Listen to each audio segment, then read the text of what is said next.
तो एक सवाल है, क्या कभी ऐसा हो सकता है कि किसी का अटूट विश्वास ही उसे सच देखने से रोक दे?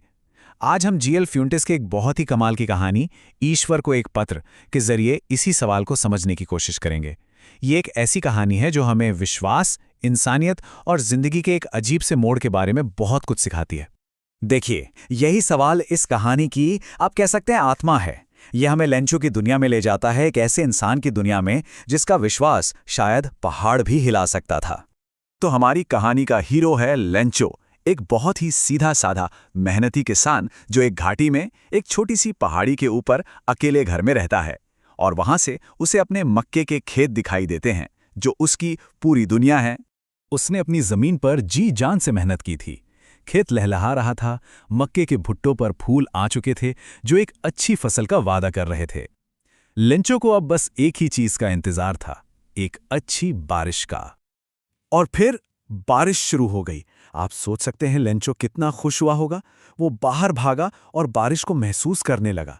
उसके लिए ये सिर्फ पानी की बूंदें नहीं थी, ये तो जैसे आसमान से बरसते हुए नए सिक्के थे जो उसके परिवार के लिए अच्छी किस्मत लाने वाले थे।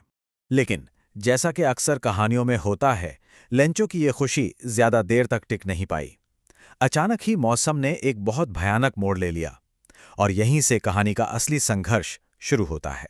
जो बारिश कुछ देर पहले समृद्धि का वादा लग रही थी, वो अचानक बड़े बड़े ओलों के तूफान में बदल गई।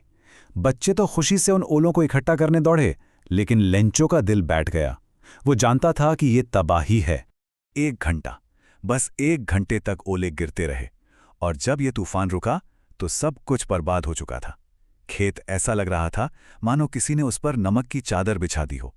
उसकी सारी मेहनत, सारी उम्मीदें सब मिट्टी में मिल चुकी थी। उस पूरी तरह से निराशा भरी रात में, जब ऐसा लग रहा था कि सारी उम्मीदें खत्म हो चुकी हैं, लेंचो के दिल में सिर्फ एक ही उम्मीद की किरण बची थी। उसका विश्वास था कि भगवान सब कुछ देखते हैं और वो किसी को भूखा नहीं मरने देते। तो इसी अटूट विश्वास के साथ लेंचो ने कुछ ऐसा किया जो शायद हम में से कोई सोच भी नहीं सकता। उसने फैसला किया कि वो भगवान को एक चिट्ठी लिखेगा। अब सोचिए, ये चिट्ठी जब पोस्ट ऑफिस पहुंची होगी तो क्या हुआ होगा। पहले तो जाहिर है पोस्टमैन उसे देखकर हंसने लगा। भला ईश्वर के पते पर कौन चिट्ठी भेजता है। लेकिन जब पोस्टमास्टर ने वो चिट्ठी देखी तो उसकी हंसी धीरे धीरे खत्म हो गई। वो लेंचो के इस गहरे विश्वास को देखकर हैरान रह गया। पोस्टमास्टर नहीं चाहता था कि किसी का भगवान पर से इतना गहरा विश्वास टूट जाए, तो उसने कमाल का काम करने का फैसला किया। उसने तय किया कि वो इस चिट्ठी का जवाब देगा। उसने न सिर्फ अपनी सैलरी का एक हिस्सा दिया, बल्कि अपने कर्मचारियों और दोस्तों से भी मदद मांगी ताकि किसी के विश्वास को जिंदा रखा जा सके।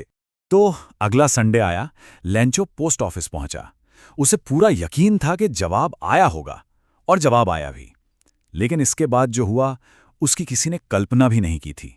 लेंचो की मांग बहुत सीधी और साफ थी। उसने भगवान से ठीक 100 पेसोस मांगे थे ताकि वो दोबारा अपने खेत में बीज बो सके और अगली फसल आने तक अपने परिवार का पेट पाल सके। लेकिन देखिए, इंसानियत की भी अपनी एक सीमा होती है। पोस्टमास्टर और उसके साथी अपनी पूरी कोशिश के बाद भी सिर्फ 70 पैसों ही जमा कर पाए।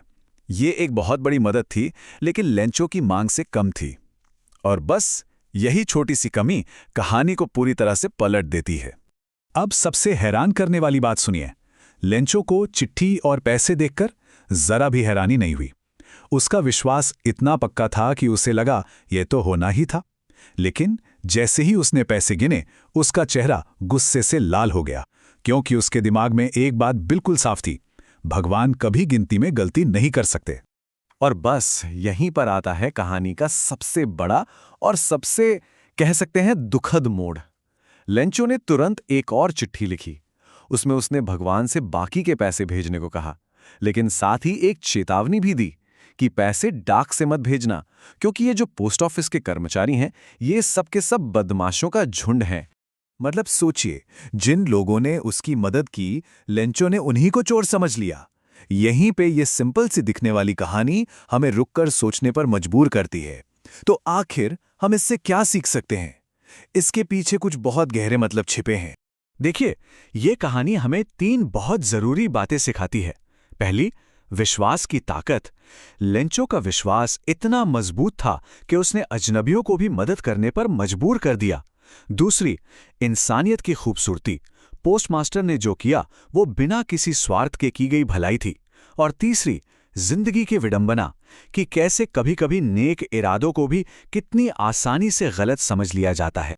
और आखिर में ये कहानी हमें एक बहुत बड़े सवाल के साथ छोड़ जाती है कि ज्यादा बड़ा गुण किसका है, लेंचो का जिसका विश्वास अंधा था, या फिर पोस्टमास्टर का जिसने उस विश्वास को बचाने के लिए निस्वार्थ भाव से काम किया।